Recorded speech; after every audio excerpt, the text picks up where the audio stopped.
এরপর ওই ছিদ্র দিয়ে বিজ্ঞানীরা একটি ক্যামেরা ভেতরে প্রবেশ করায়। ক্যামেরাটি যখনই 4500 বছর পুরনো ওই ঘরে প্রবেশ করে, বিজ্ঞানীদের সামনে আরেকটি রহস্যজনক আবিষ্কার হয়, যার কল্পনা বিজ্ঞানীরা কোনোদিনও করেনি।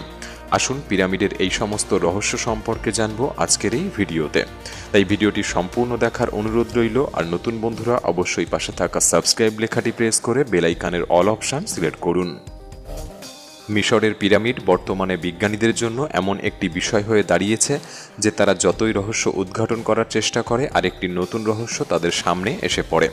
ইজিপ্টে যদিও পিরামিডের সংখ্যা 108টি, কিন্তু গ্রেট পিরামিড অফ গিজা বিজ্ঞানীদের জন্য একটি রহস্যময় স্থান, যা খুফুর পিরামিড নামেও পরিচিত। বাস্তবে এই পিরামিডটিকে কিভাবে তৈরি করা হয়েছিল বা কোন টেকনোলজি ব্যবহার করা হয়েছিল, যা বিজ্ঞানীদের আজও চিন্তাধারার বাইরে। এমনটা মনে করা হয় যে এই পিরামিডটি তৈরি করতে প্রায় 20 বছর সময় লেগেছিল।